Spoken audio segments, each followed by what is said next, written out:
We'll start with the prayers. Om Sahana Bhavatu Sahanau Bhunaktu Sah Viryam Karavavahai Tejasvinavaditamastu ma Viddishavahai. Om Shanti Shanti Shanti.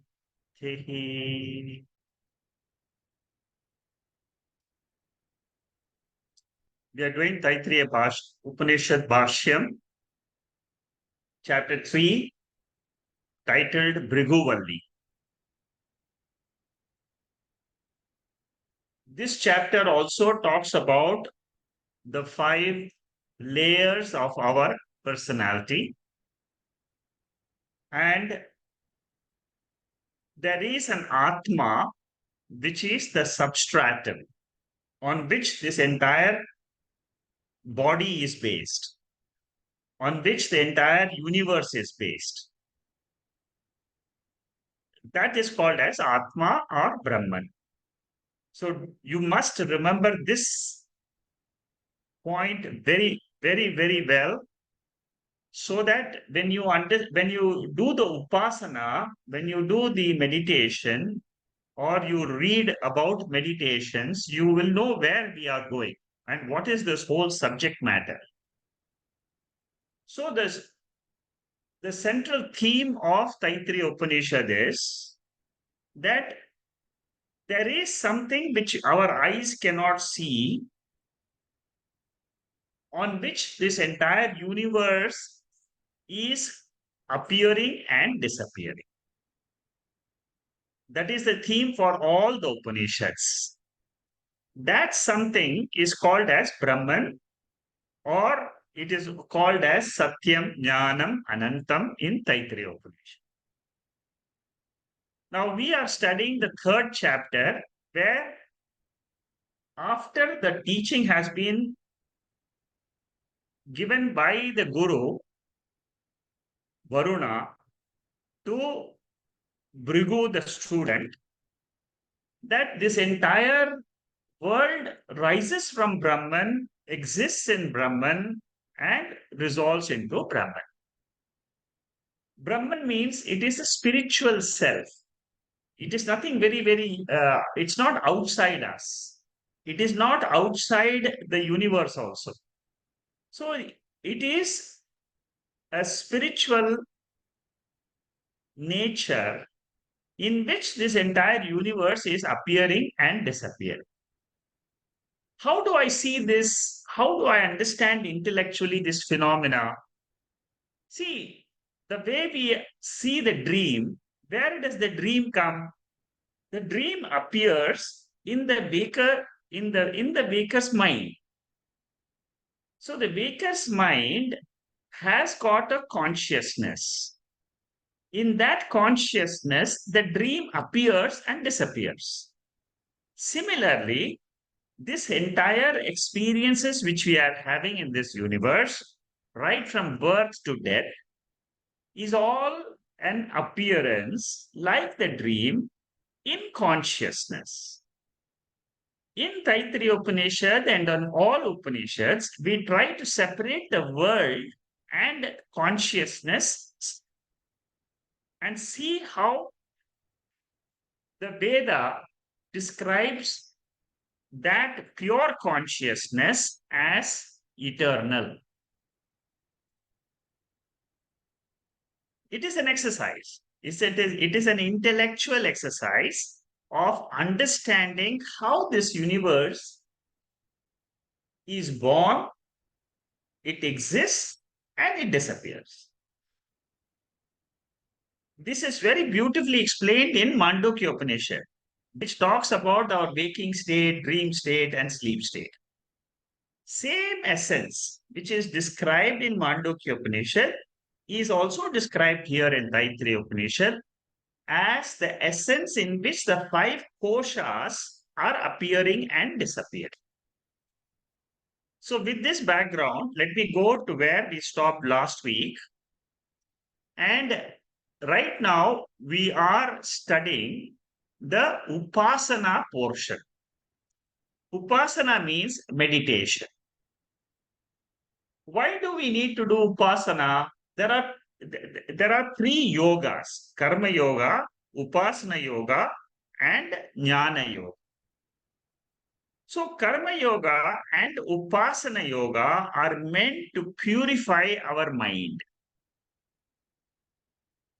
This purification of the mind is a very unique thing in Vedanta. No other scripture talks about it. It is very unique to Veda. And Veda also says that you do this, you purify the mind, and then you come and listen to the Upanishadic mantras, and you will know what is this consciousness, how this in consciousness, how the world is appearing and disappearing. If you come to know that truth, you are free. That is the scheme in which the Upanishad projects meditation. Now, upasanas are an exercise where Ishvara means the creator, that Brahman. That Brahman is invoked on either a form or in formless nature. Ishvara or God can be known through a form like Vishnu, like Rama, like Shiva. Then it is called as Sakara Ishvara Bheda Upasana. That means it is with form. I am the meditator. In my mind, I bring Lord's form.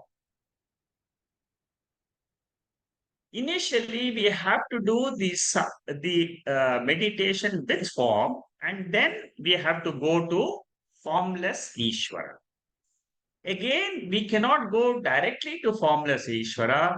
Taittriya Upanishad says, in this section, it says, you meditate on Akasha, space, before you can meditate on Nirguna Brahman. See, Nirguna Brahman is Nirgunam Ishvara. God without form is called as Nirguna Brahman. So, from Ishta Devata, from our Lord Shiva, we have to go to the space example, which is an intermediary stage, and then go to Nirakara Brahma Jnanam. Nirakara Brahman means formless Ishvara, which is a form of knowledge. It is a form of knowledge, it is a form of pure knowledge. Okay? So Ishvara Upasana can be done with Bheda or Abheda. Bheda means I look at God as someone different from me. Abheda means I look at that God in my body and say that God is there in me. That is called as Aham Graha Upasana. That God is in me, in this body. In Lalita Sahasranamam, there is a Dhyana Shloka, which I have put here, in which I imagine the goddess Bhavani, with, who has got the color of the rising sun, who has got the eyes like the waves, and so on. Descriptions are given, and also for Lord Vishnu, in Vishnu Sahasranamam, there is a Dhyana Shloka where the form is given. I will give you that mantra later.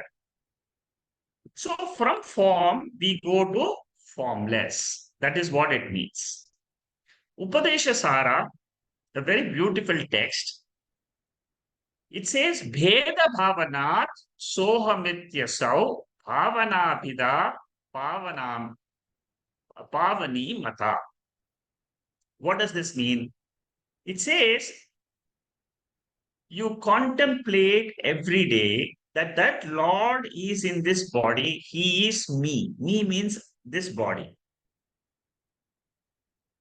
This way, what happens? I don't have to wait for death and then realize God. Videha Mukti, and then I will realize God. Or go to Swarga Loka and then realize God. go to Vaikuntha and then realize God. Upasana means I try to bring that Lord in my own self. So space is God, space is empowered with attributes. So space is Bhuta, Adi Bhuta. So we are doing three types of meditation. Last week I covered Adhyatmika meditation, Adi, Adi Daivika meditation. I finished last week. Now we are doing Adi Bhuta meditation. Adi Bhuta means looking at all the elements and saying that the elements are in this form, and in this case it is Akasha.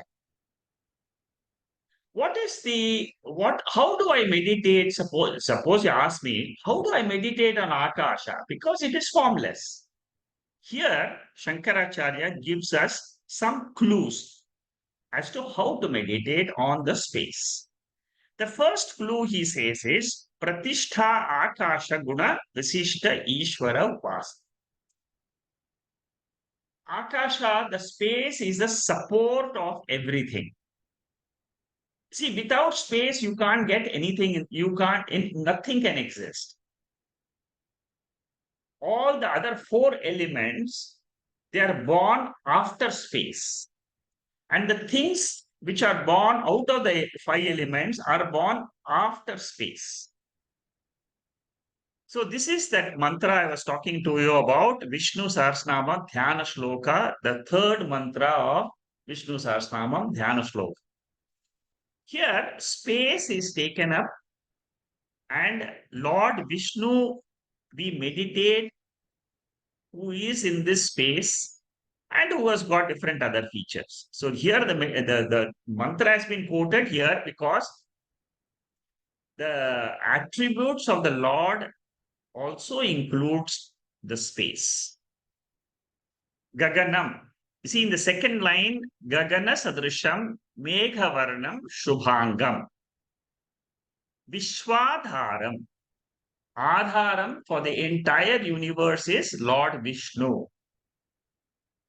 Similarly, Adhara for the entire world is space. So space and Lord Vishnu are compared. Now, what is the benefit when we do this upasana? Shankaracharya says, if you do meditation and you want some worldly benefit, like you want a son, you want some desire to be fulfilled, it is called as Sakama Upasana. If you meditate and say, I want to realize my own self, I want to realize God, that is called as Nishkama Upasana. So, Nishkama Upasana will give you the qualification of Sadhana Chatushtaya Sampatti. This is one of the qualifications which is required in for a seeker, which we have studied in Tattvabodha. And of course, if it is with a desire for worldly benefit, it can be for buying a house, it can be for having good food, clothing, anything. Then these upasanas, that means you meditate on Lord Vishnu, and you will realize that you get all the desires fulfilled. That is what the Veda says. Shema iti vacha, yoga shema iti pranaha. Shankaracharya says that you have to infer the palam, whatever you see in God, that you will get in your life. Suppose you see God is Mangala Swarupam, auspicious nature. Then at home you will be having Mangala, means you will have good things happening in your house. There is Ananda in the house. There is no tension. There is no crying. There is a feeling of divinity. Many a times when you visit your friends, as soon as you enter the house, you'll feel that there is some vibration. The spiritual vibration is there in the house. You feel as if it is a divine house.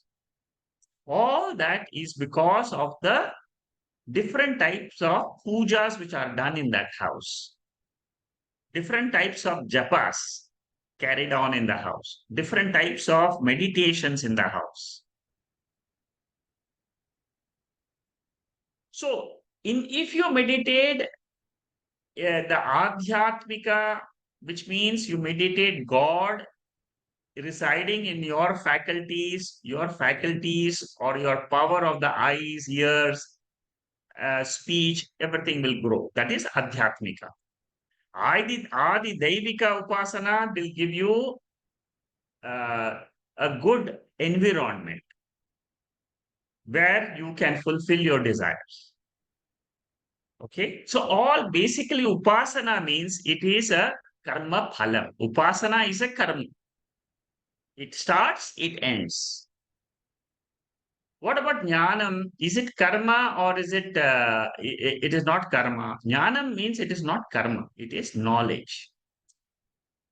So, Shankaracharya says, Upasaka will be endowed with abundant faculties.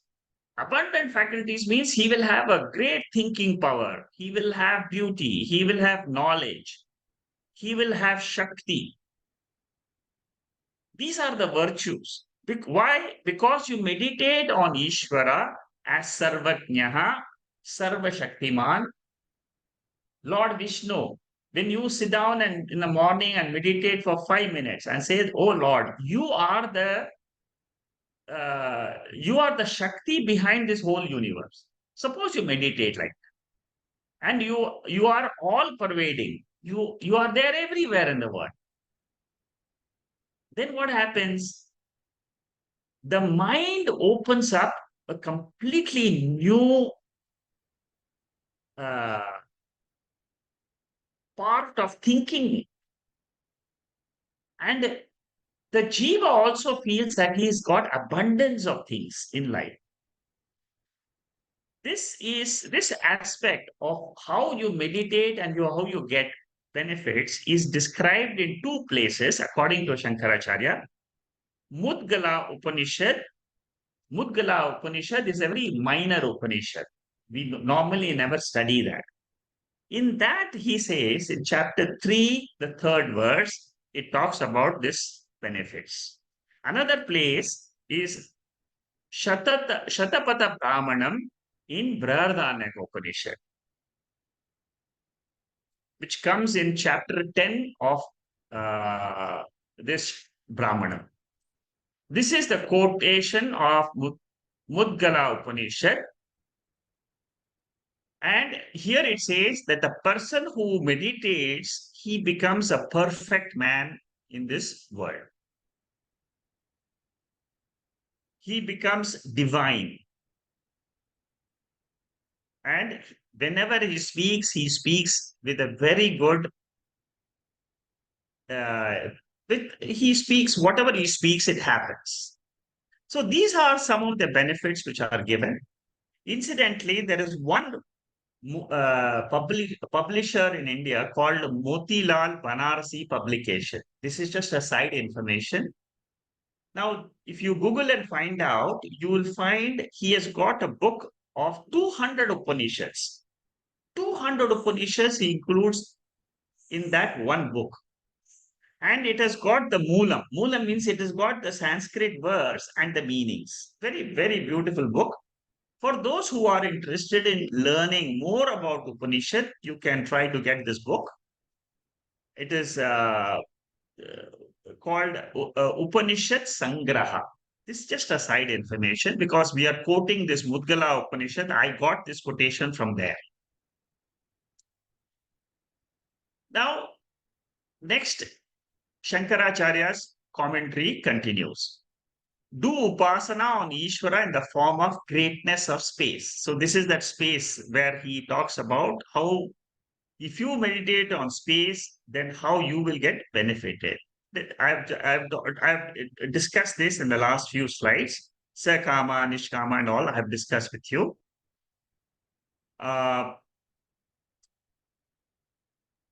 So the thinking power, the intelligence grows when you do such meditations. Jnana Yoga consists of Shravanam, Mananam, Nididhyasana. So when you do meditation, what happens is during meditation, some of these essential teachings of what you have heard in the classes that will come back to you in meditation. For example, you have studied Tattvamasi, and then the student says, "Yes, yes, Aham Brahmasmi." Now, that teaching which you have learned, for example, in Taittiriya Upanishad, you have learned that mantra, the third mantra, where it says the definition of Brahman. Everything is coming from Brahman, exists in Brahman, and goes. So, these are the type of lessons which you will remember. Otherwise, normally in our day to day life, we will not remember. Okay. Now, we have done this mantra before. This is the fourth mantra which we have done last week, where it talks about the space and how light space supports everything. Brahman supports the entire universe. Okay. Um,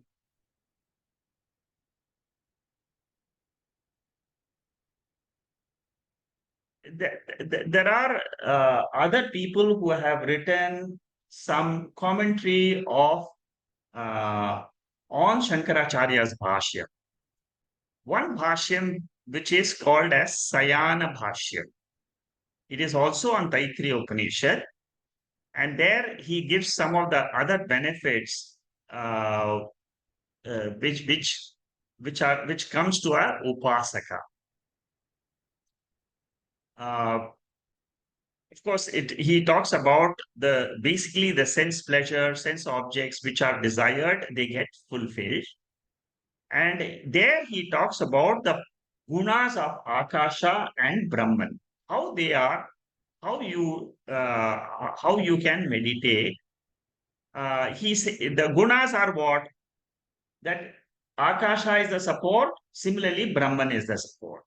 Akasha is very great, Mahan. Brahman is Mahan. So I prostrate to that Akasha. I prostrate to that Brahman. So this is how we do Upasana. So this is the three. This is what I was telling you: Adhyatmika, Adi Devika, and Akasha Upasana. And ultimately, what do? We do Brahma Upasana. Akasha is closest to Nirgunam Brahma. There is nothing which is close to Nirgunam. Nirgunam means formless God. What are the features which are common between space and God, Brahman without form? Number one, Ekaha. Both are only one. Space is one. There are not many spaces. See, what we say, there is room space, there is hall space, there is space in the in a pot, there is a space in the well, there's a space in the stadium.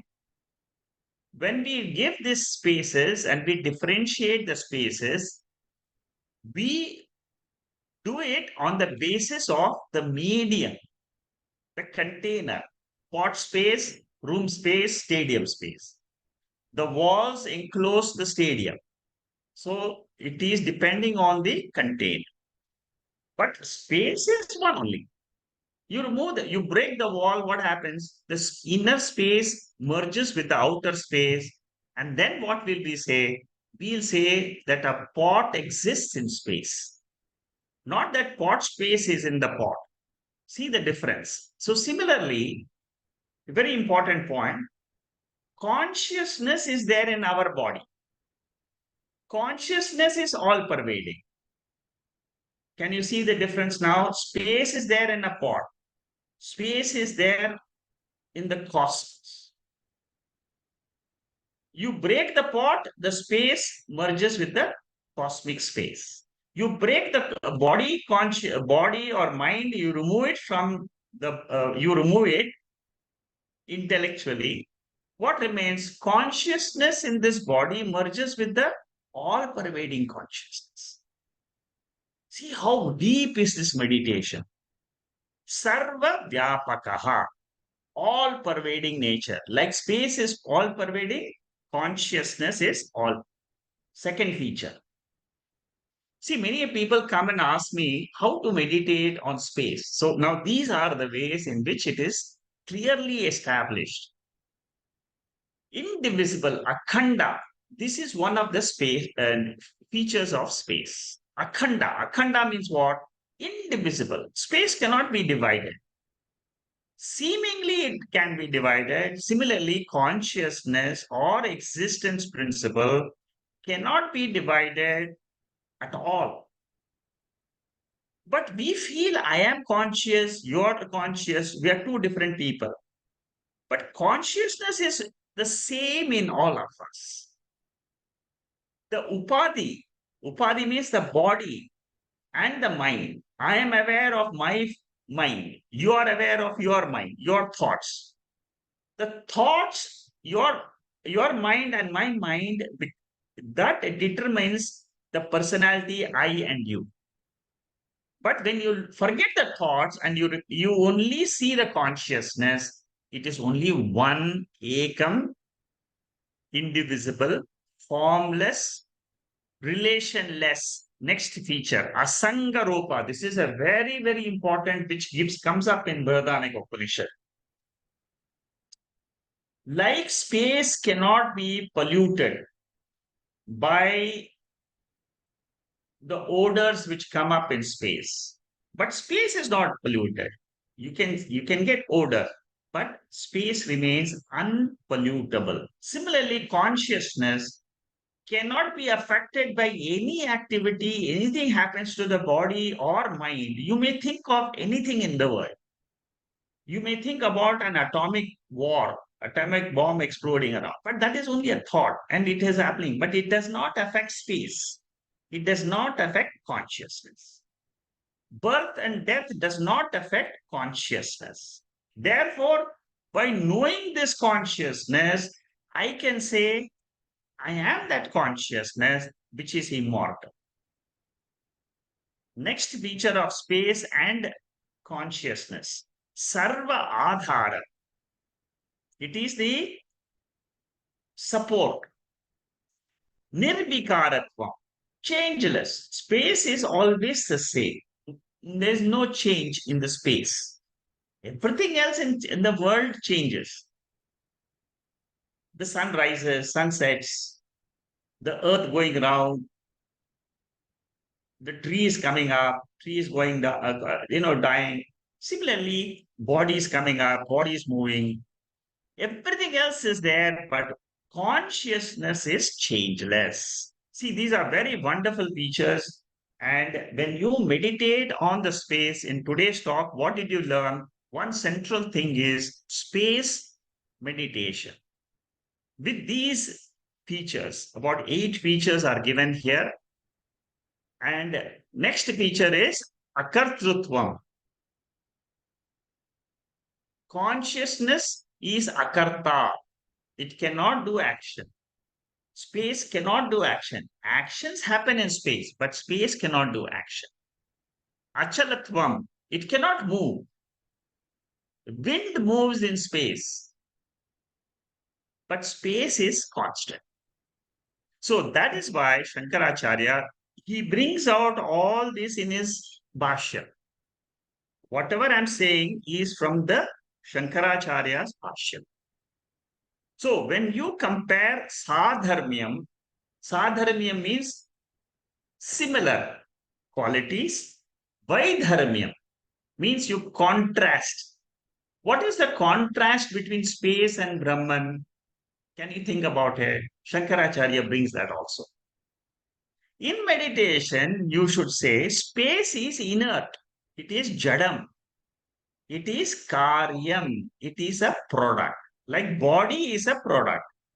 Body is jadam. Mind is a product. Mind is jadam. When consciousness witnesses that thought, then that jadam mind becomes sentient mind. Similarly, body is inert by nature. But when consciousness shines in the body when we wake up, then all the functions, all the faculties of the body, they start shining. See, you try to imagine yourself in sleep. You are almost like a table or a chair, jadam, inert. The moment you wake up, you can hear things, you can see things, you can smell things, you can do things, you can act, you can sing, you can chant, you can do so many things. So what is that power which is behind your faculties? That is what is called as Brahman. That is what is called as God. In religious language, we call it God. In philosophy, we call it Brahman. So the difference between Akasha and Brahman is that the Chetanatvam, sentiency in this whole cosmos, is borrowed from that pure consciousness. Tasmat vaye tasmat atmanaha akasha sambhutva. That is what we learned in the second or third mantra of the second chapter, first section. This mantra, second chapter, first section, second mantra. From that Atma, which is sentient, space is born, air is born, fire is born, water is born, earth is born, herbs are born, food is born. Finally, man is born. This is the creation theory of Taittriya Upanishad. The entire creation is in one mantra. This mantra. Okay. So Akasha is not Brahman, but it is closest to Brahman. Why is it not Brahman? Akasha is Jada, Brahman or Brahman is, or Atma is sentient. Akasha cannot feel, think, perceive, but consciousness can perceive, can think. It is the power behind the mind. It is the power behind all the sense organs and the organs of action. यथा सर्वगतं सौक्ष्म्य आकाशं नोपलिप्यते सर्वत्र वस्थितो देहे तथात्मा नोपलिप्यते. This is the example of space and Atma in the Bhagavad Gita. In the 13th chapter, which is the Jnana Yoga chapter, Lord Krishna gives this example. Same example. What is we are studying in the Taittriya Upanishad, same example is there in the Bhagavad Gita. Like the space which is not tainted, the self or the Atma is not tainted. See, directly from the Upanishad, Bhagavad Gita takes that example. So, space in the form of Brahman, if you meditate, and Brahman in the form of space, when you meditate, with these six special attributes which I have discussed, it is called as Shad Guna Visishta Akasha Rupa Brahma Upasana. I mean, the sentence sounds very big, but when you do the meditation, it is easy. Now, all these attributes which we have seen so far, they are there in the formless Brahman. See, formless God can have attributes. Formed God also can have attributes. Attributes are common. When you see that Lord without form, it is called as Brahman. When you see the same Lord with form, you call it Shiva, you call it Devi, you call it Rama, you call it Sita, you call it you call it Vishnu. In Chandogya Upanishad, this quotation is there, which talks about that Ishvara, which desires everything in the world, right from all the smell, all the odors, everything which the sense organs can perceive, they are all there in that pure consciousness. When I leave this body, a jnani believes that he will merge with that pure consciousness as he merges every night with that consciousness in sleep. There is no special meditation required for this. It is knowledge. That is why we call it Brahma Vidya. This verse of Chandogya Upanishad is very, very famous because it says it is a pramanam. Where does it say in the second last line? When I leave this body, I shall attain him. I shall attain him means what? Nirguna Brahma Ishvara. One who believes that this is the truth of the universe, this is the truth of life, he will definitely merge. That is what the Upanishad is giving you a guarantee. Okay, so these are the types of meditations which are recommended, which have been described in Taittiriya Upanishad. Now, I told you about Sakama and Nishkama. Nishkama means you get spiritual attributes of Vairagyam, Viveka, all the Shaktis will come to your mind. See, the mind for all of us is not the same.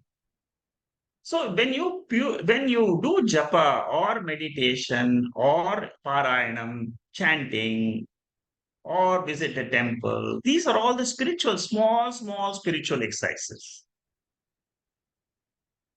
And Upanishad, Taittiriya Upanishad, in the third chapter, focuses on developing the purity of mind. Uh, Next is Shankara goes a little bit in detail about desire. Desire is an emotion in the mind. And when it comes to action, when you do certain actions, you fulfill the desires.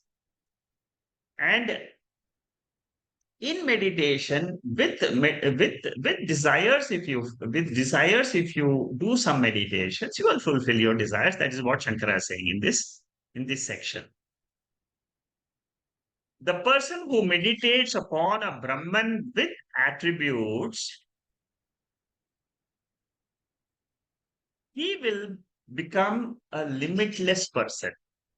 He will become extraordinary happy. He will gain extraordinary happiness. I mean, these are all what we learn from the scriptures. Now, unless you do some of these things, then only you'll realize what is there, how all these are said, and how these can benefit oneself. Uh, So here, what he says is when you meditate on the Virat Devata, Virat means it is the Devata which controls the waking state. Similarly, there is a Devata which controls the dream state. All of us. Suppose you meditate on that Devata. So what Shankaracharya says is you get extraordinary Ananda. That is what he says. Virat has extraordinary Ananda. The same Ananda I will also get. In second chapter, we have seen the analysis of Ananda. Brahaspatir Ananda, Prajapatir Ananda, Brahma Ananda. These are all the different grades of happiness. As you meditate on the different gods, on the different devatas, your happiness will also grow. Upasaka will get higher ananda as he meditates. That's what This commentator, Sayanacharya, who writes a commentary on Taittiriya Upanishad, he says this. Okay.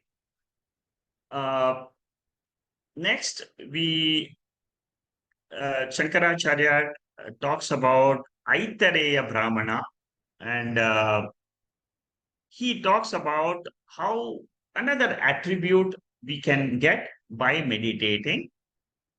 Now, Ishvara is not only a creator, but he has got the destructive power also.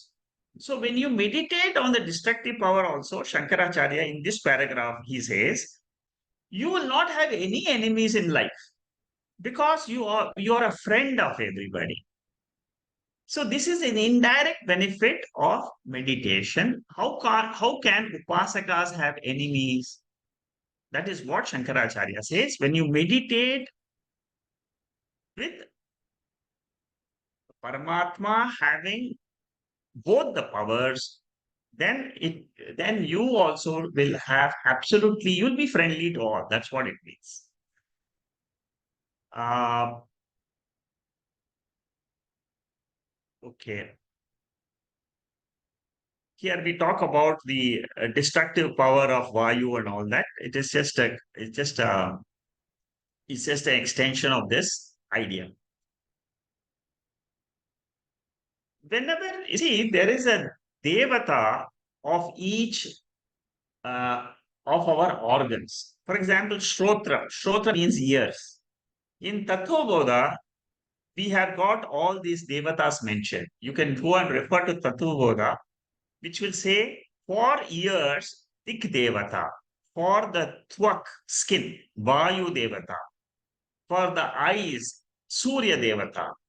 Suppose you have lost your taste, you meditate on Varuna Devata, the Devata behind the water.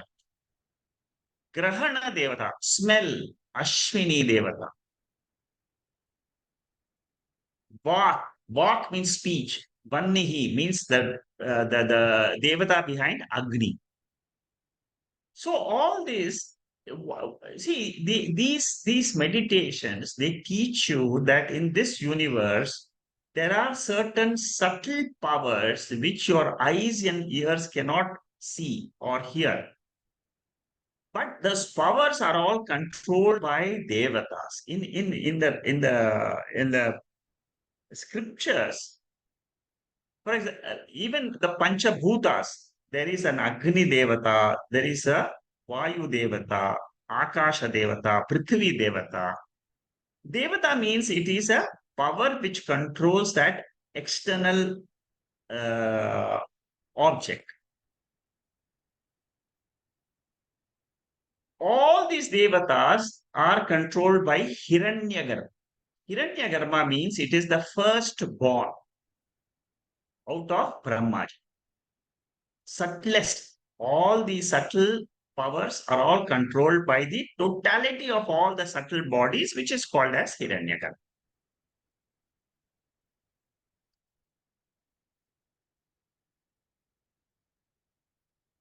Kathopanishad talks about this type of meditation. All these are all, this entire section which we are discussing now.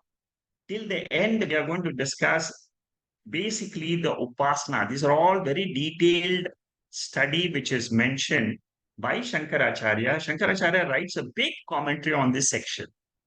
In the third chapter, his commentary is the largest in this particular section because here is where the third chapter is focused. The third chapter says if you do these meditations, if you do in this fashion, then what happens? Your mind gets purified and you will get the knowledge when you listen to the Upanishad. In Aitareya Brahmana, Rig Veda, Aitareya is Rig Veda. Aitareya Upanishad is Rig Veda. Vidyut, even lightning has a devata. Rain, Vrishti, there is a devata. Surya devata, Agni devata, moon, Chandra devata. It controls your mind. Suppose you want to purify your mind, then see, moon is just an indicator. Surya is an indicator. So it is a symbol. Okay. So, uh, just a side point, there is a text called Vichara Sagara in the uh, last chapter of Vichara Sagara, seventh chapter. You find more details of meditations about how meditations are done, and what are the benefits, and how actually all meditations boil down to reaching this formless God. Very beautifully explained there also. Okay. Uh, Bhagavad Gita, uh, these are verses which are quoted by Shankaracharya. And here he quotes the 11th chapter where he talks about Vishwarupa Ishvara meditation. See, chapter 11, all the verses in chapter 11, you can, and also 10. These are basically two chapters. You can pick up three, four ideas, three, four verses, and meditate on them. And what happens? Your mind's expansion capacity increases. See, Brahman means what? It is all pervading in nature. You want to try to understand that in your mind. But if your mind is very, very gross, it's very limited, gross and limited. It has to become subtle and limitless. Then these are the meditations which analyze, which will help you in your purity of mind. Okay, here Shankaracharya talks about that enemies example, which I have discussed earlier. All Upasaka's enemies will perish, which we have seen before.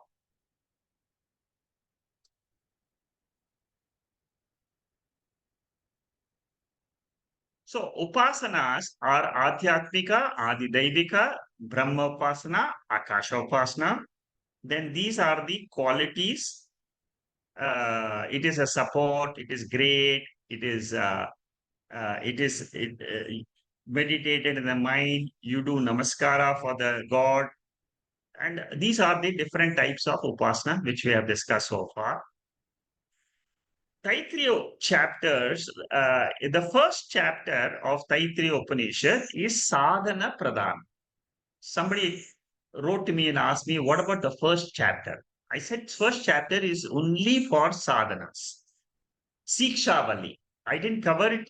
I didn't cover it in Taittiriya Upanishad talks because it is only a preparation. Preparation, it is. So in the beginning, Taittiriya Upanishad, Upakrama. Upakrama means in the beginning, he talks about sadhanas. In the third chapter, in the end also, he talks about sadhanas. Sadhanas means disciplines. Purely, it mainly means upasana. So, second chapter has got Brahma Vidya. Mahavakya portion is there. In the third chapter also, there will be a Mahavakya. This is the Mahavakya, which we will be studying in the third chapter also. And uh, now we will see what this mantra here. We have discussed this in the sixth section of the second chapter. Same mantra. The reality of in the core of a human being, that means consciousness, existence principle, and the reality behind the sun. I have, for those who have attended Taittiriya Upanishad before, you'll remember this. We have done this. The reality behind the Surya, which is an external body, and this particular body which we are experiencing, the essence behind them is the same. And the one who knows this knowledge, he is the one who crosses over all the five portions. That is what is said in this Mahavakya.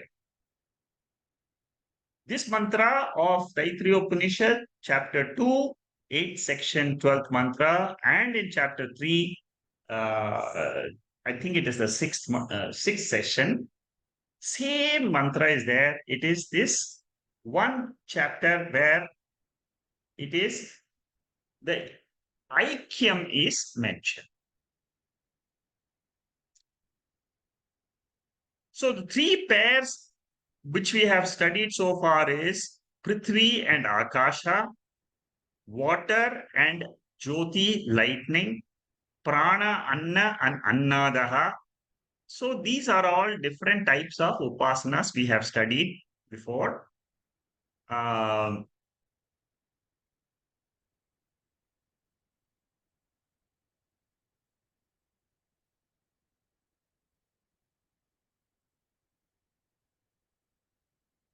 what is the difference between um, Satyam and Mithya? See, this is a very important topic in entire Vedanta. Satyam is always eternal, it is changeless. Like, for example, clay. Pot can be changed. It is Mithya. It is only name and form. Similarly, Brahman is Satyam. World which we see is Mithya.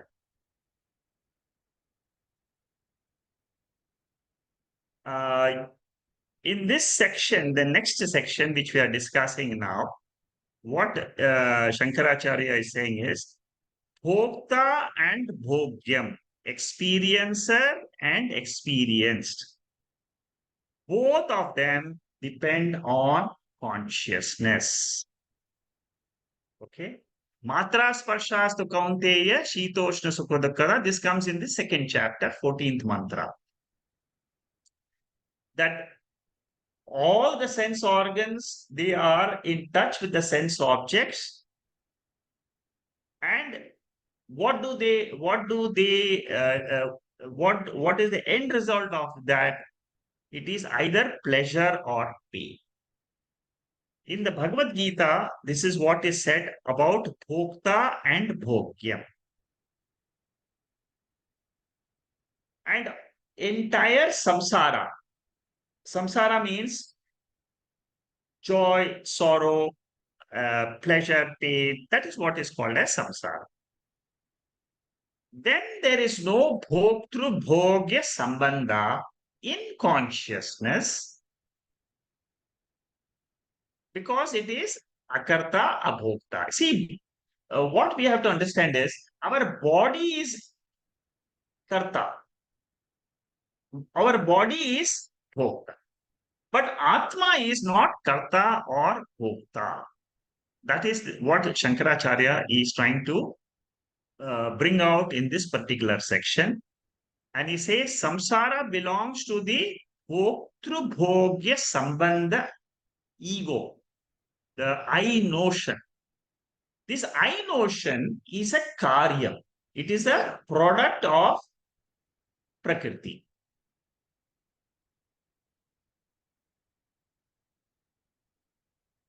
But samsara does not belong to atma. Atma is what? It is untouched by samsara, like space is untouched by anything which happens in space. For example, in sleep, all of us, wherever you are situated, our sleep conditions are the same. Whatever you experience in sleep is what I experience in my sleep also. So in sleep, do you experience pain or pleasure? No. I'm talking about deep sleep, not dream. In dream, you may have some pleasure or pain, but in deep sleep, there is no pleasure or pain. So similarly, in consciousness, which is beyond the sleep state, there is no samsara. If I know that consciousness is my real nature, I will get rid of all my sorrows in life. See, get rid of sorrows in life means what? I will experience them, but I will not be affected by them. Exactly like the space. In space, everything is happening, but samsara does not touch Atma. That will happen only when I have this knowledge about this Satya, pure consciousness. Okay. Um, There are two types of karanam. One is called as parinami karanam, another is called as vivarta karanam. I'm just touching up on the highlights of Shankaracharya's Bhashyam because his Bhashyam is very, very big in this section. He touches upon so many topics. You see, this is a very important point when we study Vedanta. Parinami means changing. In our day to day life, in our vyavahara, we always see changing cause. Parinami karanam, changing cause, is called as mithya. Changeless cause is only one, which is Brahma. Like, for example, clay. Clay, similar to clay, is that Satya Atma. Whereas pots are compared to mithya. Our body is compared to parinami karana. So there is only one changeless cause, which is called as Brahman. And it is that cause which we are trying to understand as the reality behind this whole creation. And that is called as Adhishtanam. It is called as the substratum of this entire. In Adhyasa Bhashyam, I have taken Adhyasa Bhashyam of Shankaracharya, which he does before the Brahma Sutra. He writes a Adhyasa Bhashyam. I have got videos on that. Uh, the entire Advaita principle, which is taught in the Upanishad, is based on Adhyasa Bhashyam. If you know Adhyasa, how it happens, then you will be able to understand that consciousness which is beyond any Adhyasa, any super. Adhyasa means what? It is in this Adhishtanam, which is called as pure consciousness, Vivartakara. Vivartam means changeless. In pure consciousness, which is called as the substratum of the whole universe, I experience the world. I experience samsara, joy and sorrow. Joy and sorrow does not belong to the Atma, which is ever free. It belongs to the Upadi. It belongs to the body-mind complex. It does not belong to me. I am the Atma. The differentiation, the separation of the consciousness from the body-mind, which has got the five koshas, is the central theme of Taittiriya Upanishad. Taittiriya Upanishad wants us to go to the ultimate cause, which is a changeless cause. This consciousness, Satyam Jnanam Anantam, which we have studied in Taittiriya Upanishad, it is a Vivarta Upadana Kara. It's a technical name for something which is changeless. Many times I ask a question in the sessions. I said, there is something which is changeless in our life. All of us experience it. That is what is called as consciousness. It is called as awareness. And that is what Shankaracharya brings out in this Bhashyam. So a jiva, when he is experiencing the world, he will experience samsara. But the same jiva has to understand that he has a higher nature, where samsara does not affect at all. That is why we study this Upanishad. And when we do upasana, it helps us to segregate the consciousness and drop the mind. Because you see, when you do upasana, your thoughts are flowing in your mind. And your thoughts are becoming subtler and subtler. When you do space upasana, it is a subtlest upasana. Okay. Okay. Now, in the next section, Paramatma is called as Karanam and Jivatma is called as Karyam. Karyam means I am a product of Paramatma. I am a product of the Panchabhutas. But in the Panchabhutas, consciousness is the same for all of us, whether it is a Devata, whether it is any a human being. All the human beings have the same consciousness. Uh,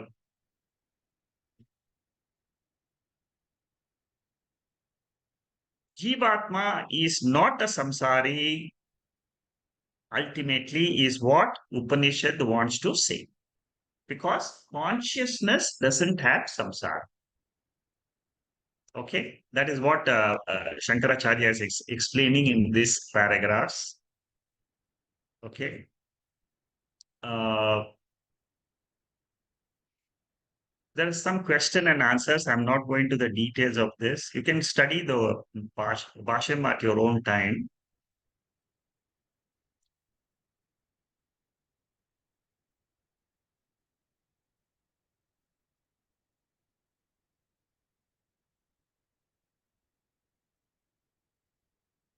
Here in this section, Shankaracharya talks about Anupravesha Stuti. That means how that pure consciousness enters the body, which we have discussed in the second chapter. We have discussed this Anupravesha in the second chapter. He just reminds us here, and he quotes Chandogya Upanishad mantra in the next section. And he says, how does the world get created from Brahman? He says, I will enter the Jivatmas and manifest as many forms in this creation. This is what the Lord does, a sankalpa. That is mentioned in Chandogya Upanishad. How the Lord enters the five elements. These are all sections which Shankaracharya quotes to say that one consciousness alone is this entire universe.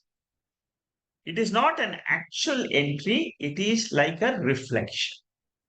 Like my reflection comes in a mirror. Similarly, whenever you see this world, what you have to imagine is that pure consciousness reflection is getting reflected in this universe, in this form. Universe is name and form, but the substratum, which is called as this consciousness. Okay. Anupravesha is Brahman's availability in the mind as Brahman. Anupravesha means what? Entry of that consciousness in our mind means what? That pure consciousness is available in the mind also. It is available in the body also. It is available in the Akasha also. Okay. So when we say that pure consciousness appears, that means it is a seeming appearance. It's a seeming appearance of that pure consciousness. It is not real. It is not really transforming. Suppose consciousness was transforming to become the world, then it will not be able to go back to that consciousness. That is what Shankaracharya is trying to explain here. Entry means it continues in the same form as consciousness. It does not change its form. In Brihadaranyaka Upanishad also, the same idea comes in. That consciousness remaining as consciousness, it appears as this world.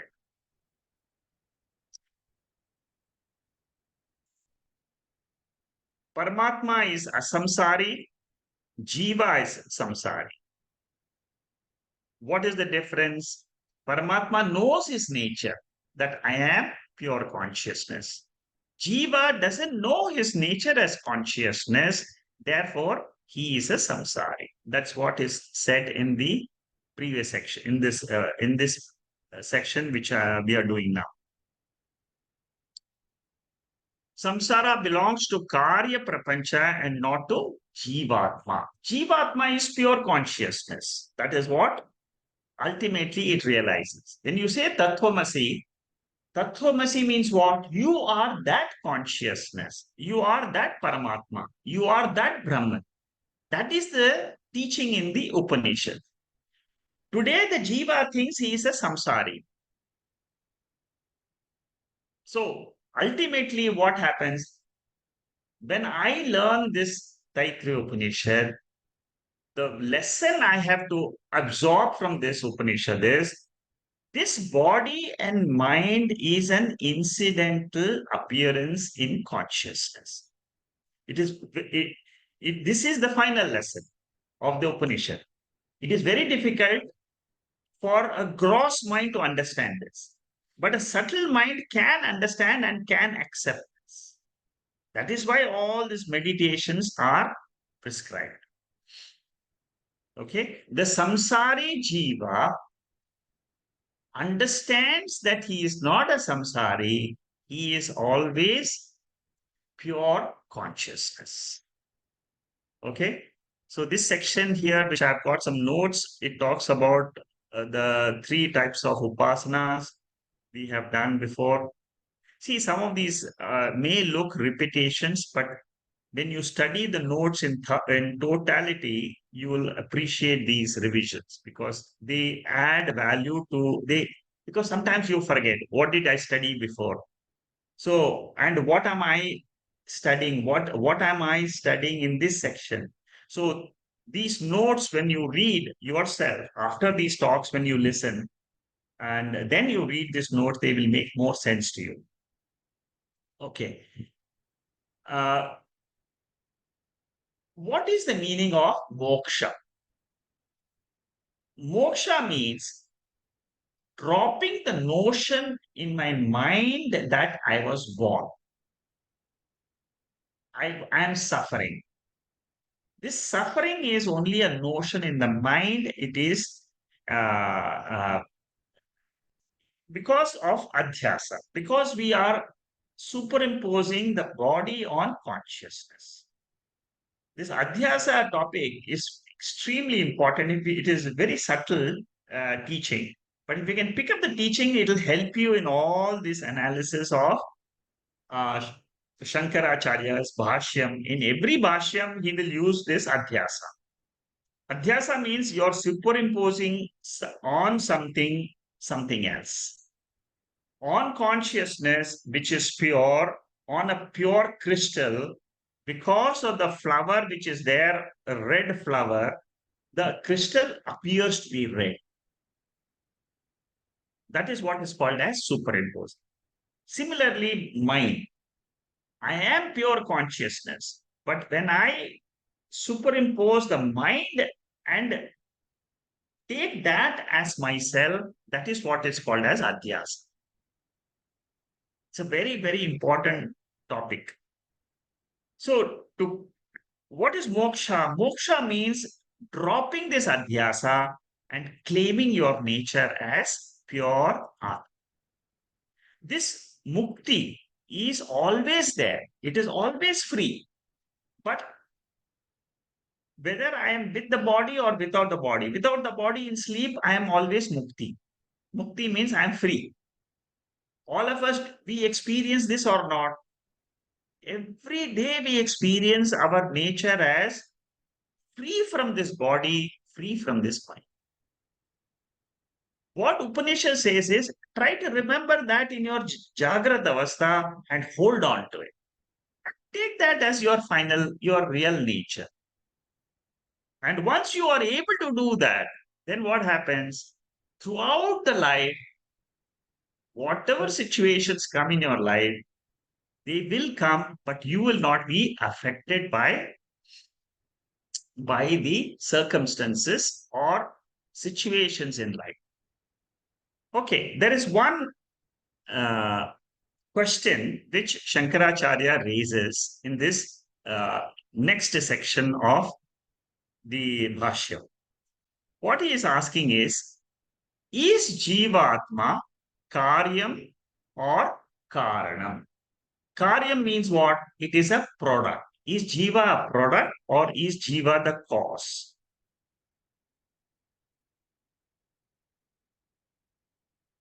Paramatma is always the cause. There is no controversy. There is no confusion regarding Paramatma.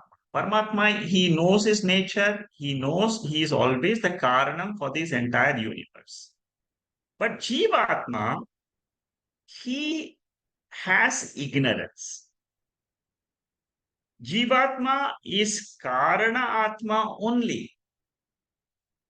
That is the truth. But here in this section, Shankaracharya brings out an opponent, a Purva Paksha, who says Jivatma is Karyatma, it cannot be Karana Atma. Okay, this section is a little bit now this section is where there is uh, a a pros and a con. There is a Purva Pakshi will come and he will say something, Shankaracharya will say something. I will go with some of the main points in this discussion. What Shankaracharya says is Jiva Atma means what? You and I. Actually, we are that pure consciousness. It is that pure consciousness, Paramatma, which has entered our mind. It has entered this body. The mind, where is this mind? Mind is in the body. So, Paramatma does not become the Jivatma. He is enclosed in the body. Paramatma is obtaining in this body. Like what? Ghata Akashavatu. Space is obtaining in the pot. That is what you call it as anupravesha. It is there. Anupravesha means what? It is obtaining in that pot. It is there.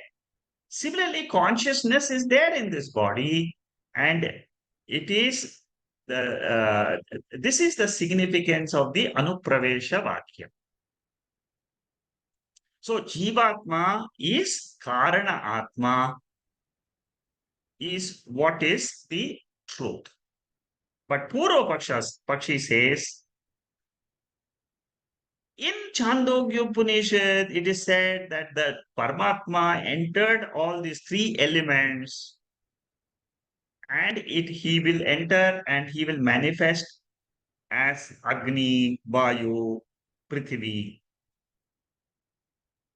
After entry, Paramatma attains a different nature.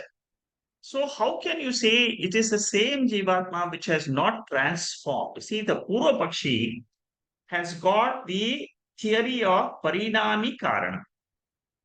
Whereas Vedanta says it is not Parina. Parinami means what? Gold getting converted into chain.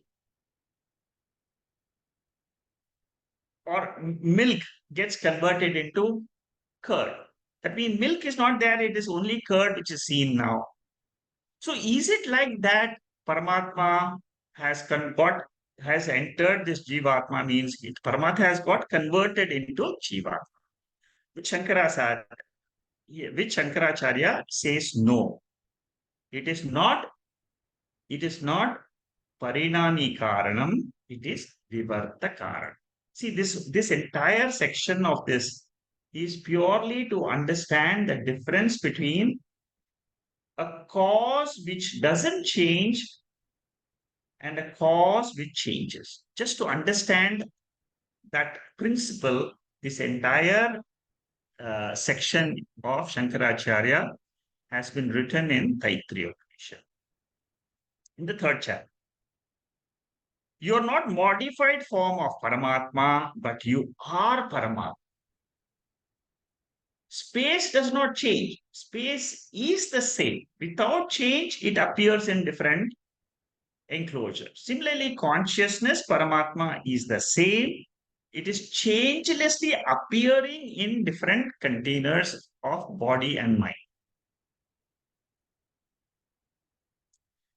What Shankaracharya says is, suppose it was a condition, it was changing. Then the Upanishad should have said what? You were consciousness once upon a time. But after creation, now you are no more consciousness, you are a jivatma. In that case, what will happen? You will never get moksha. Suppose this were true, you can never get mukti, you can never get moksha.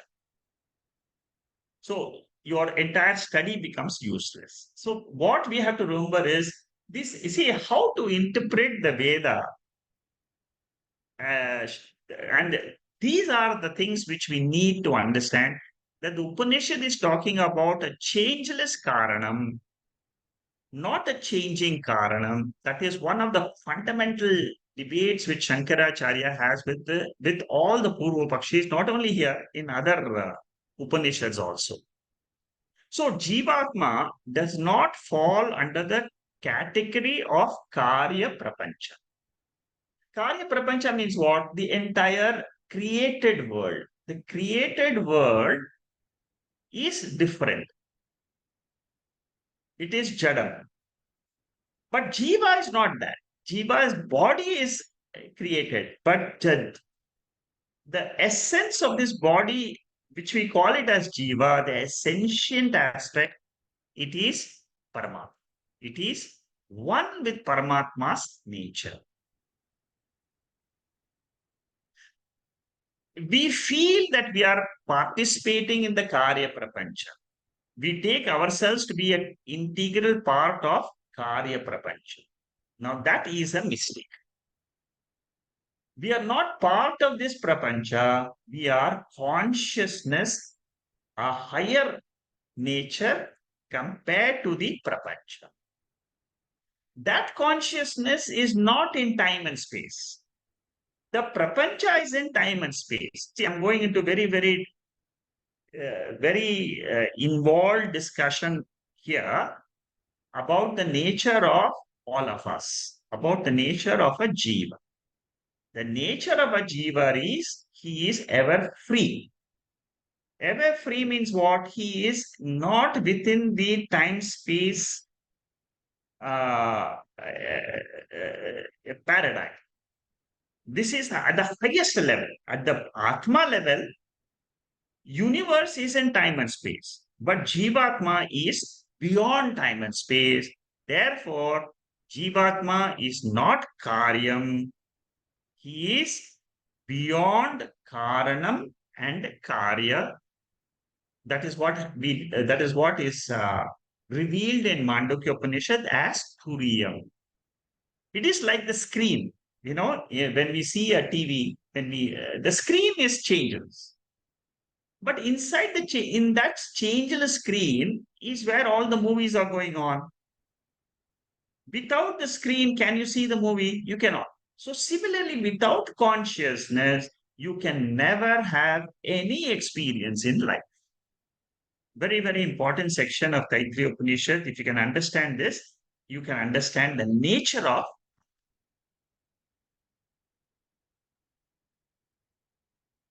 If you have a question, you can put it in the chat box. I will answer it at the end of the talk.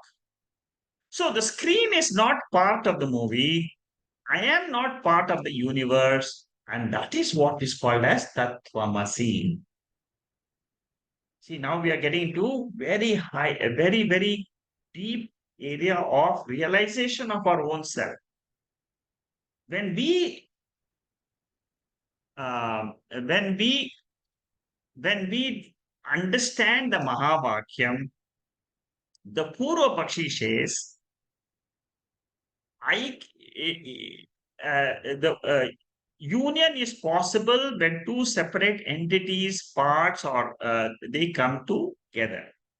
Jivatma is not uniting with Paramatma. Jivatma was never separate from Paramatma. Uh, okay. How is this Aikyam seen in Tattvamasi? That is what is the section in the new section which we are now discussing. How does the jiva understand Tattvamasi? As oneness, Jivatma is one with Paramatma, or is he a product of Karya. That is what Purva Pakshi says. Purva Pakshi says Jivatma is a product, is a Karya, whereas Paramatma is the Karya. So in the Karyam field, samsara is there. So Jivatma is a samsari. Jiva is a product of Paramatma and he is a samsari.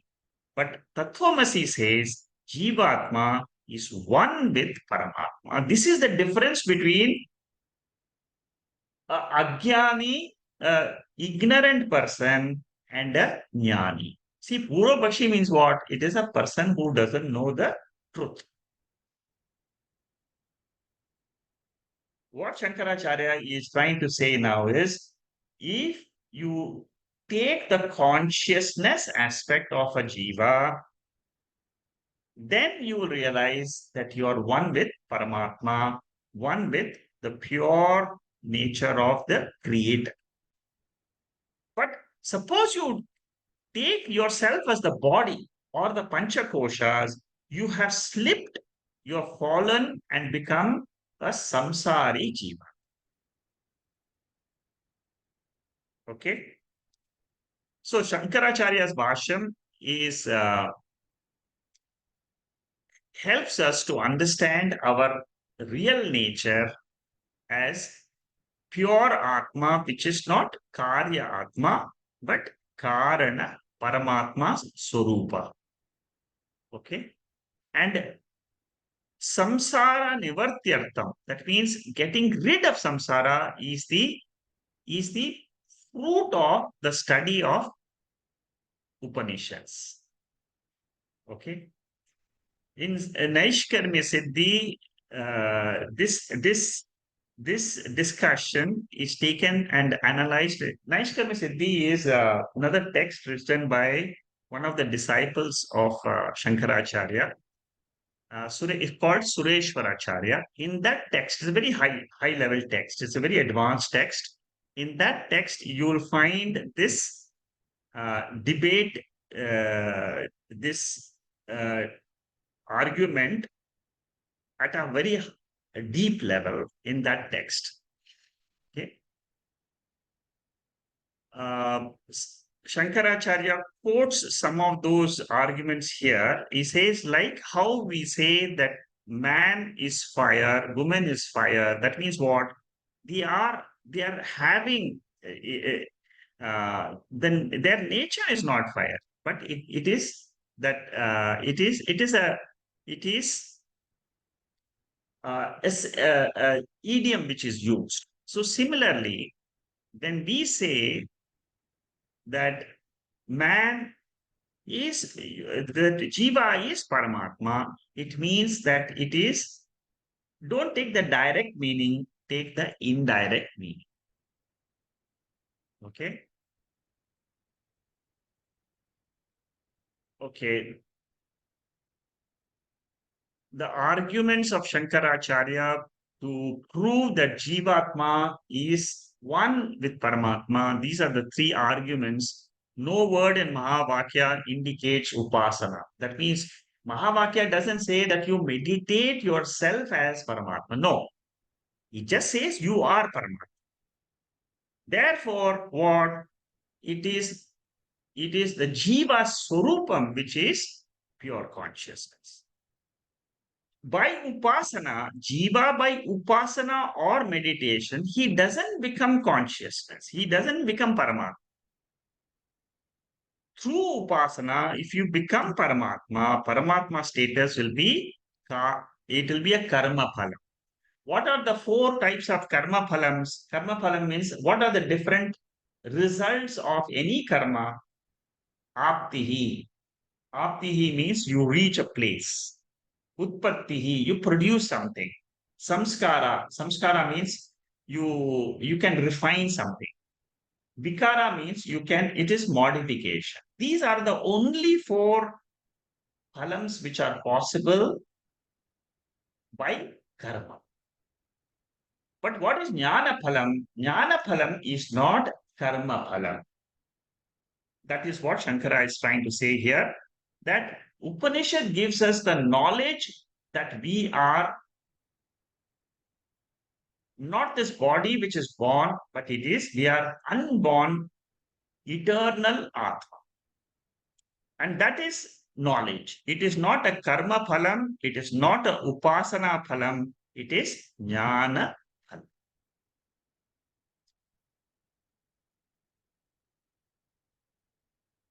Bhagavad Gita's 20th verse of the second chapter, Najayate mriyate va kadachit, nayam bhutva bhavita va na bhuyah, ajo nitya shashvatoyam puranaha, na hanyate hanyamane sharire. This is one of the best verses of the Bhagavad Gita. What does it say? As consciousness, Jiva is not born. Jiva doesn't die. Jiva is Nityaha, eternal. It is Akarta, it is Abhokta. All these ideas are said in this one mantra. I'm taking the meditation of these verses in my Sunday classes.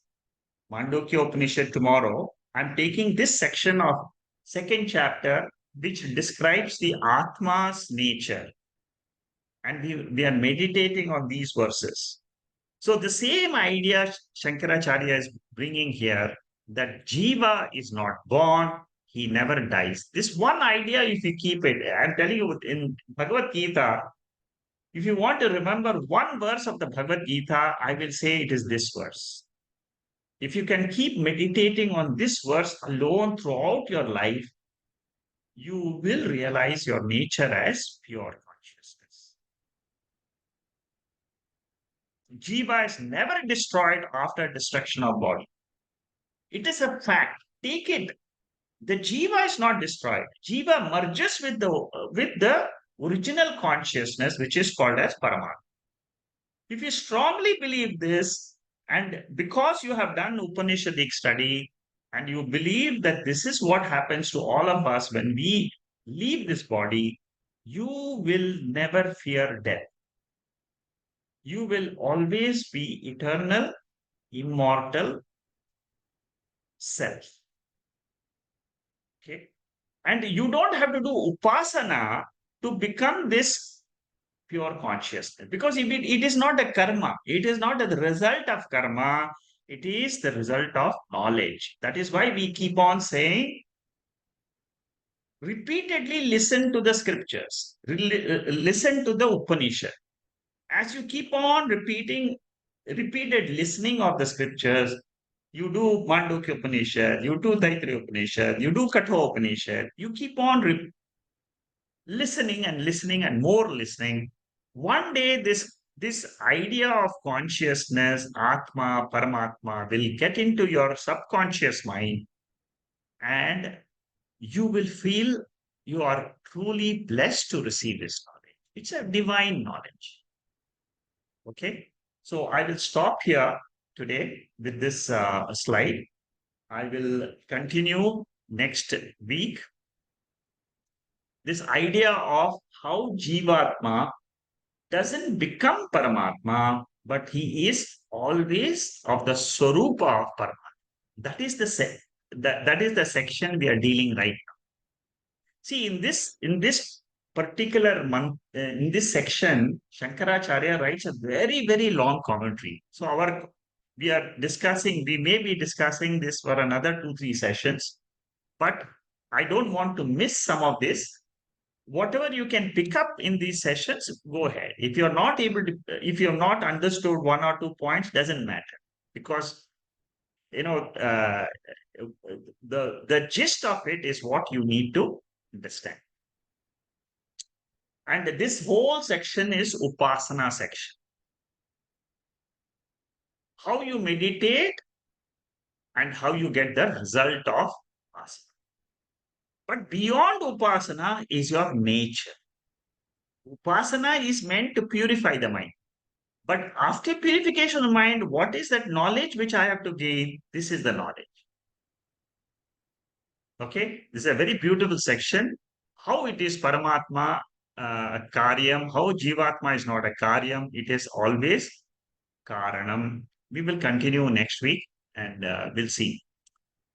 Om Purnamada Purnamidam Purnahat Purnamudachade Purnasya Purnamadhaya Purnameva Vasishyade Om Shanti Shanti Shanti Hari Om Shri Gurubhyo Namaha Hari Om. I'll see if there are any questions on the chat box. Uh, at the moment, there are no questions. So, uh, Shanmugam is unmuting all. So, in case you have any questions or any remarks on this today's class, you can unmute yourself and you can speak. Namaste, Shekharji. Shekharji. Yeah, Preeti. Sorry. Yes, Shekharji, very quickly, you mentioned that otherwise Jiva could not have moksha. That part, could you elaborate a little bit? Okay. See, what I was saying is, okay, the the Upanishad uh, in Shankaracharya he brings the opponent in the Upanishad, and the opponent says that uh, Jiva cannot be Paramatma. That is the conclusion of an opponent. Jiva cannot be Paramatma because Jiva is experiencing samsara. Now, Upanishad says Jiva is not a samsari. Samsari means what? He is not born, he is not dying, he is not all this what we are experiencing as samsara is an appearance. Okay, this is a very important point which we have to digest this information. It is not easy. This comes out in Mandukya Upanishad in the 4th chapter, where Shankaracharya brings out this central teaching of all the Upanishads. And what is it? See, what we have to understand is ultimately who am I? Ultimate teaching of Upanishad is what? Intermediate teaching is Jiva was born and there is Adhyaropa, is superimposition, all this is going on. Adhyaropa, Apavada is done. This is the methodology used by the Upanishad. So, right now, what are we all feeling? We are feeling we were born, and we are feeling we will not be here after some time. This feeling is called as samsara. Now, what Upanishad says is this is a wrong notion in your mind. Body is born. Intermediate cause and effect we are not saying, we are not refuting that. But ultimately, who are you? You're not this body, you are the consciousness. So, what Shankaracharya is trying to say is, if I am, if I have, if I was a samsari right from the beginning, then I will not have moksha at all. Suppose this was the truth. Suppose you say that my birth and death is the final truth. For argument's sake, this is an analysis. Yeah, I'm trying to go a little bit deeper into the analysis because you are asking me a question about how a jiva is ultimately free. Your real question is, how do I experience freedom? What Shankaracharya says is, Jiva is always of the nature of consciousness, always of the nature of Paramatma. Paramatma means it is not born, it is always existing. This is the nature of Paramatma.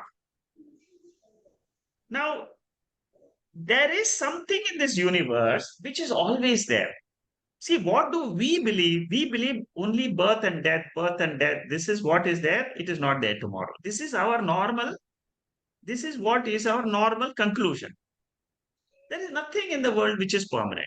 Because we are attached, we have an adhyasa with our body as me. Adhyasa means I superimpose consciousness with the body. Suppose I drop this adhyasa, this superimposition, I am not the body. Okay. Just assume that you accept the fact I am not the body. Then who are you? Upanishad says you are Atma. This Atma, is it is has it changed? That is the question which your main question is, has this jiva changed to become this body and all this? No. Jiva is always Paramatma, is always consciousness. It is always of pure nature of existence, consciousness, bliss. Satyam Jnanam Anantam is my swarupa, is my nature. If this was not my nature, and if I'm having this notion that I am the body, what is the problem? It is ignorance. Ignorance is the problem. So Upanishad comes and says, Jivatma always was consciousness.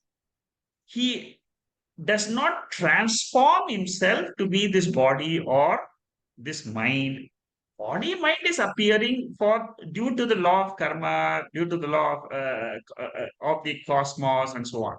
So you come out of this jiva bhava and own up the brahma bhava, own up that pure consciousness as your real nature, and that aspect is the only knowledge which will give you moksha. Moksha is what we are ultimately aiming through our study of this Upanishad. Moksha means what? How to drop this I am not the body. How? Is there any way I can drop it? I'm not the mind. Throughout the day, I am always attached to the mind. Morning to evening, I'm only thinking my all the thoughts are coming in my mind, and I get attached to the thoughts, and I say I am suffering, I am doing this. And here is a methodology and Shankaracharya's Bhashyam where he refutes the Purva Pakshi, and he says, Purva Pakshi he's saying what? If Jivatma can Jivatma is a Karyam. He thinks that Atma has become the body. This is why I discussed there are two types of causes. One is called as Vivarta, another is called as Parinami. Just to understand these two Sanskrit words, because this you have to understand. If you understand this cause is non-changing cause, and it is always there, it is changeless. It is Vivarta means changeless. So, as the pure consciousness, I have never changed. Now, this is a difficult topic. It's a subtle study. It's a subtle teaching. This is the difference between pure consciousness and mind. As consciousness, I am the illumining part of the mind. I'm not the mind, I'm not the body. Body is also illumined by the consciousness. Illumined means what? The light of consciousness illumines the body or the mind. And you have to say that to yourself and say, I am that light which is illumining all the thoughts.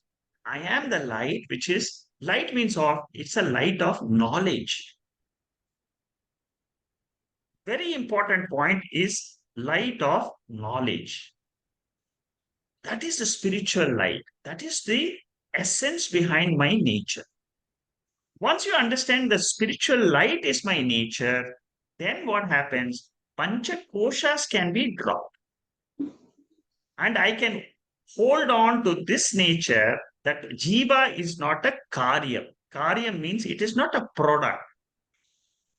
See, we are all born from our parents. When we say we are born from our parents means what? It is the body which is born.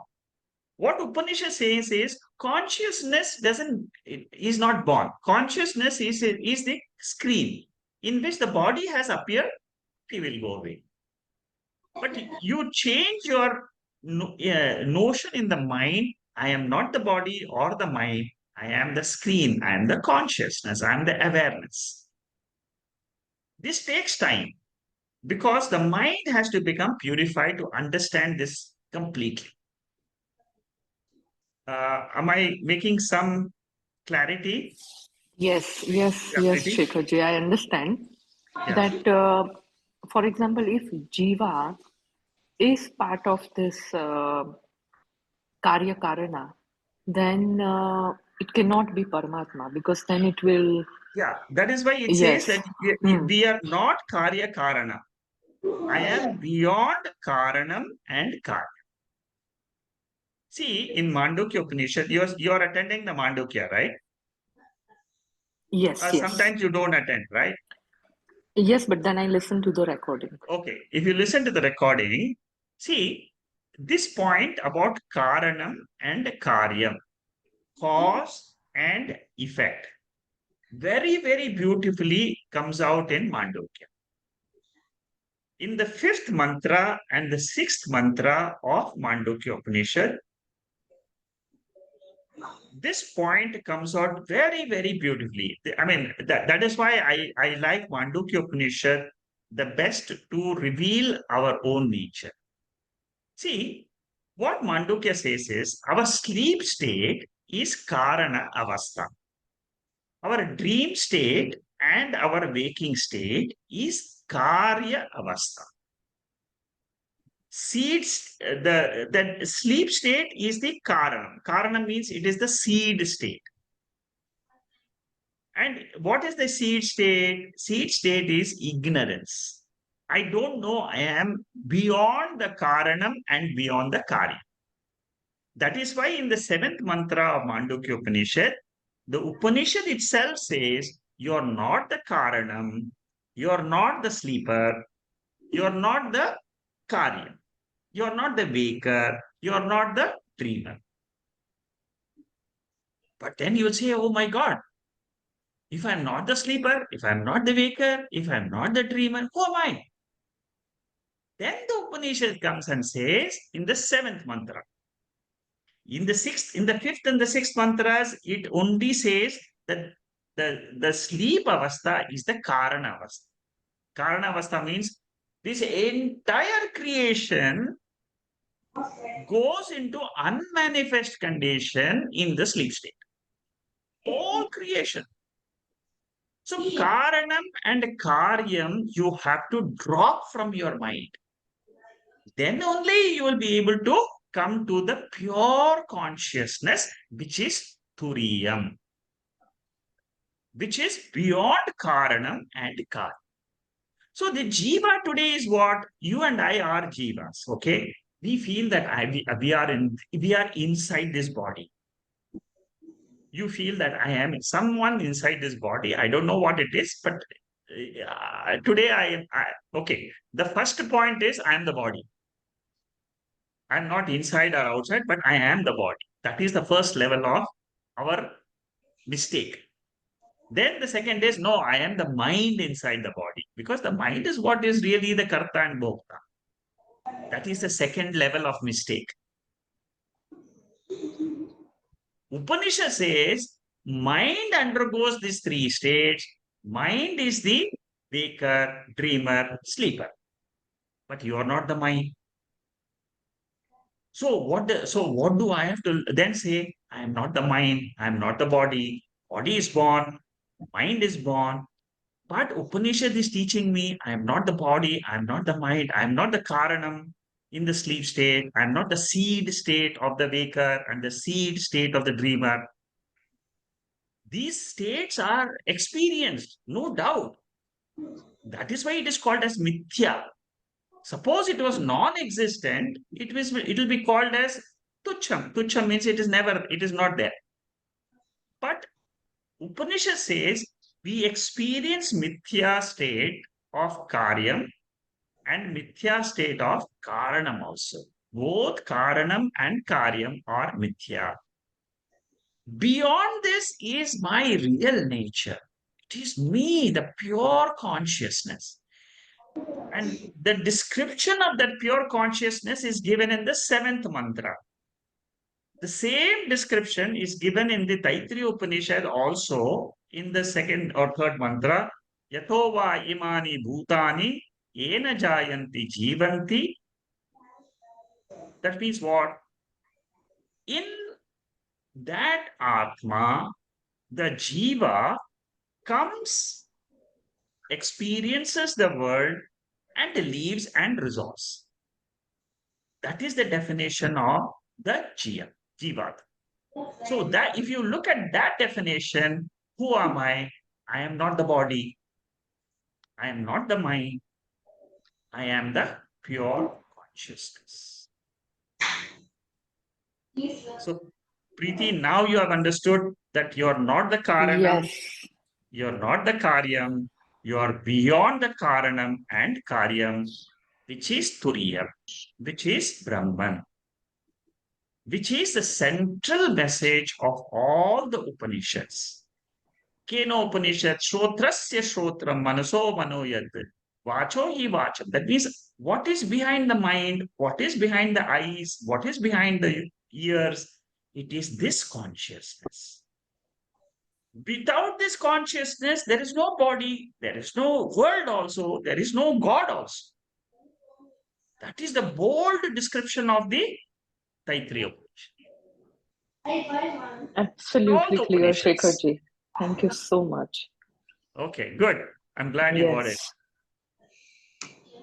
Okay, good. And Shanta, you have a question? Yes. Namaste, Shikharji. I've been Yeah, away, go ahead. so missed you. Y- So the question is, see, when we have Akasha, when we are comparing Akasha with Brahman, and we say it's closest to Brahman, and we learned that today. Yeah, And we know that Akasha can be divided in form of a room, pot, space, or whatever, yeah, right? And there is no discrimination, which means I can divide the space, and then when I break the walls, it merges into the space, and yeah, it is there is no distinction. Or what should I say? There is no preference as such. As yeah, I would, in case of Brahman, Brahman is also all pervading, and we say, okay, it is enclosed in our body as Jivatma. Okay, so in a way, it is shining or whatever you say. Uh, but when this body perishes or dies or whatever we say, um, it is released because it's burnt or buried, and panchabhutas get back into the pancha this, and the atma merges with that. Like when you break the pot, the space of the pot merges with the universal space. So my question is, if that is true, then what is it that makes the body sentient, whether it is of animal, human being, whatever, and not a table space or table or anything which is man-made? We could make probably with bio material. In today's world, we are actually able to bioprint organs. Okay, and if we bioprint the whole body, but it still won't be sentient. So what, and start acting, I mean, cloning and it's done, I'm not saying no, but what is that which brings that sentiency? And that is why Brahman is different from Akasha, because Akasha we can divide. There is no badha in it. There is no stoppage. But in sentiency, we can't make things sentient ourselves, like the way we can divide the space. So what is that which makes it sentient and not the other things? yeah. See, you're asking a question which has been asked several times by the students of Vedanta in the Upanishads. See, we want a definition of this sentiency. Uh, there is no definition of this sentiency. The Upanishad says it cannot be described. That is what is the definition. Something which cannot be described is Atma. That is the way Upanishad. Anirvachaniyam. Anirvachaniyam means it cannot be described. Because if it is a thing with attributes, we can say it is like this, like that. It's got this color, it's got that color, it's got this form, that form, this sound, this sound. It has got nothing. Consciousness has got nothing. It is attributeless. At least Akasha has got one attribute of sound. But beyond Akasha, there is nothing which, that is why this is called as Atma.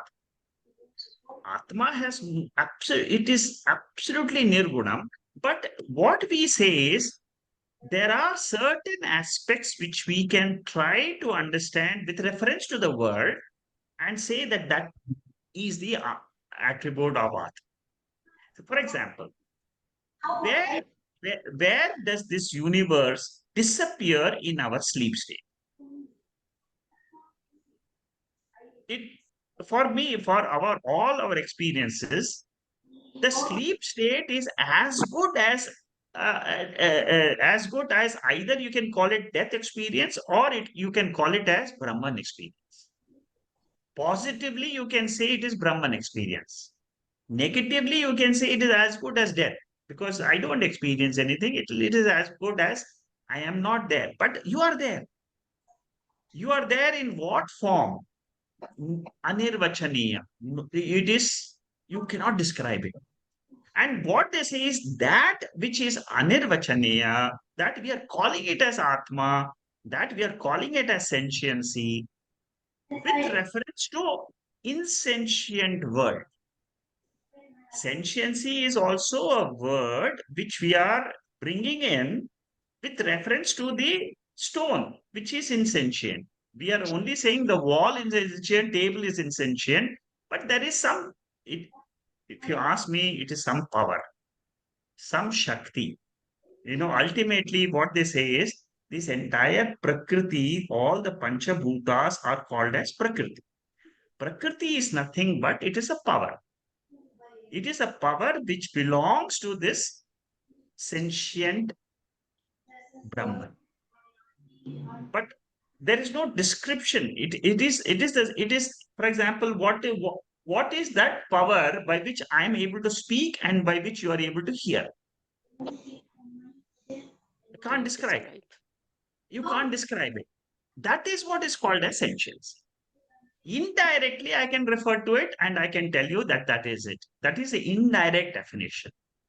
So similarly, Yathova imani bhutani, that means the whole world from which it rises, in which it is sustaining, and in which it resolves also.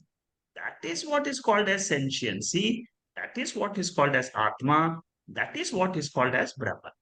And that is what is called as Turiya. Now you're able to Okay, get it? thank you. Yes, yeah. It's just I was just got into thinking that that is where we come to this Lakshata and Bhashyata. Correct. That's That right. Now you got it. yeah, Vachyartha, Lakshyartha. yeah, Vachyartha, I Vachyata am the and body. Vachyartha, body. I am the mind. Lakshyartha, Mm. I am the Is a consciousness. Brahman. I am the Yeah. sentiency. Mm. Okay. Yeah. Similarly, Vachyartha, it is the universe. Mm. Lakshyartha, it is Chata is the Paramatma, Brahman, sentient. Paramatma, sentiency. Okay. That Yeah. Paramatma and the Jivatma Mm. at the Lakshyartha level is the Mm. same. It is Aikyam. That is what is Mm. Mahavakya saying. Mm. At the Vachyartha level, no Aikyam, no oneness. No At oneness. Yeah. Lakshyartha level, the Mm. sentiency behind this body, behind this Mm. mind, and the sentiency behind the Surya Devata is the same. That is this Mahavakyam in Taittiriya Upanishad. Yeah. That Sayaschayam just Purushe. yeah. But But it just okay. I'll ask very silly question. Is if we think that it is some sort of a power, right? The power will have some frequency or it will have something because it can't be without anything. Because if it is without anything, then obviously we won't be able to measure it. And in the sense of this sentiency, when we talk about, then just like we tap into, say, the radio frequency of this, which we can't see, doesn't have any, we have only made these frequencies, we have given that these are the frequency values and numbers and all of that, but actually it's not visible, it's not, touchable or whatever. Yes. And it is all described by words and by us. So why if we are not able to do that with Brahman is my question. Yeah, that is because it is attributeless. There is nothing which we can describe. Words can only describe jati, guna, sambandha, kriya. Yeah, but we are It, describing, say, radio frequency, yeah, but this is electromagnetic Brahman is field. not radio frequency. It is something different. See, for example, energy. In Yes. science, we talk about energy. Mm, But Brahman is not energy. Energy is also part of Prakriti only. It is mm, part of matter only. Vibrations, part of matter. But this is not okay. matter. It is the spiritual content. Okay. Okay. Yeah. Get it. Thank you. All Prakriti we can analyze, we can scientifically study. Mm, See, even in science, after singularity, you say that and in the level of at the level of singularity, we there is no information available. That means we are yeah. ignorant. Mm, So up to this level is matter. Matter can be analyzed, but when you go beyond matter into the spiritual content, the only way to describe that is how we are describing in Taittiriya Upanishad. From that Atma, space is born. From that space, air is born. This is the way to describe that Atma. then how would Uh, you spiritually describe an atom? Because at scientific level, we have come till we can divide it into atoms, I mean, electrons, protons, and neutrons. But beyond that, we can't. And but we know that these three elements come together and make an atom. But from where do these three come? And where is how I'm very can happy you we are spiritually asking this describe this? question. I can give you an answer, but you won't accept the answer. So I will only say that you have to come to the fourth chapter of Mandukya. In that chapter, Mm, uh, Gaudapadacharya and Shankaracharya, they analyze this entire creation mm, in all the four schools, Sankhya, Yoga, Nyaya, Vaiseshika, and Vaidika creation. mm. All the five schools are analyzed in the fourth chapter of Mandukya Upanishad. Mandukya. And in that ultimately, I will give you the conclusion, but you won't accept it because you have not. I mean, if you rise to the Yeah. level of consciousness, you will accept this conclusion. The conclusion is what? It's a dramatic conclusion of Gaudapadacharya in the fourth chapter. All the philosophers are assuming that Mm. the world which we are experiencing is a real world. Ah, yeah. What Gaudapadacharya is Mm, saying is you are making a mistake there. mm, Your assumption is wrong. You are assuming that the world is real, and then you're trying to analyze. mm, mm. What he's saying there is a dramatic theory of non-creation. Mm. He says it is not a creation, it is only a projection of Appearances. Ishvara. That's all. Mm, mm. In projection, don't ask questions of why, how, this, that. Therefore, don't analyze the world too much in life. Mm, mm. Why my life is like this? Why somebody else's life is very good? And this is all Yeah. creation. So Mm, he says in the fourth chapter, he says that all creation theories, including the creation theory of Vedikas.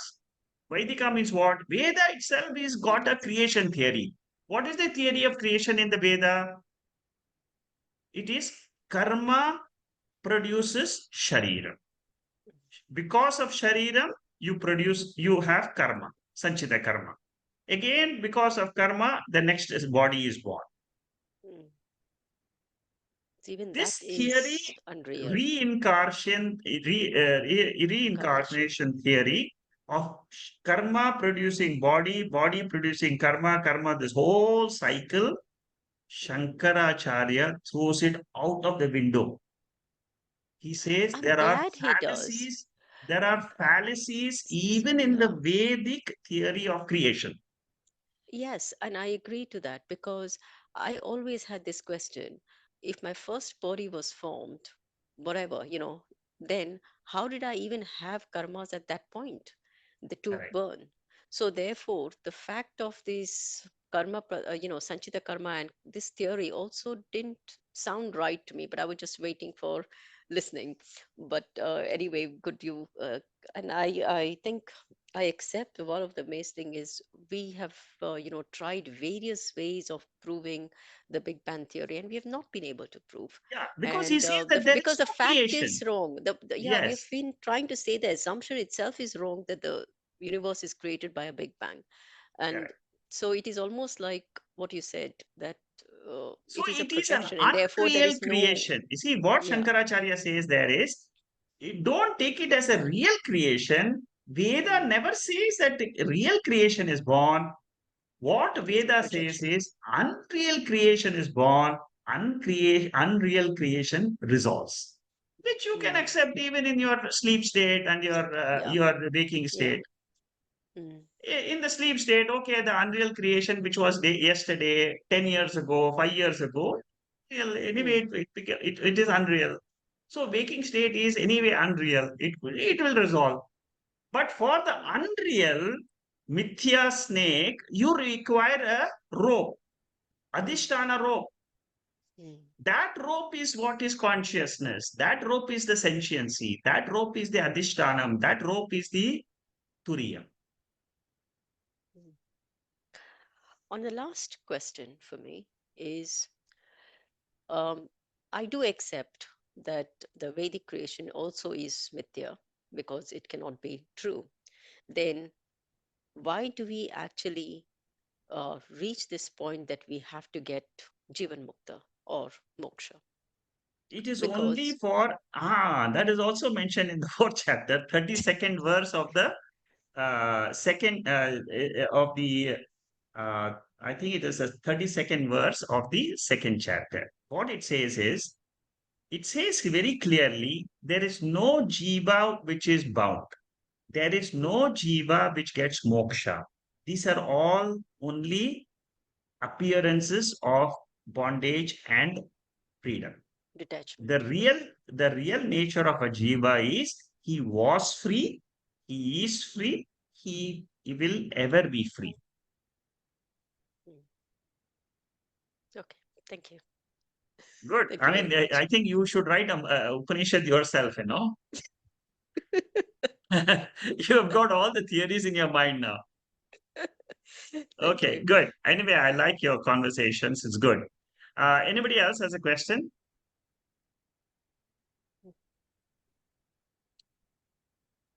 So we will continue Taittiriya Upanishad. I think another 4 or 5 sessions, and then we will start with Kathopanishad. I have decided that after Taittiriya Upanishad, I'm going to do Kathopanishad. And Kathopanishad, this time probably we'll just take the mantras. There's no Bhashyam. There's no Shankara Bashyam. I have not studied Shankara Bashyam of Kathopanishad.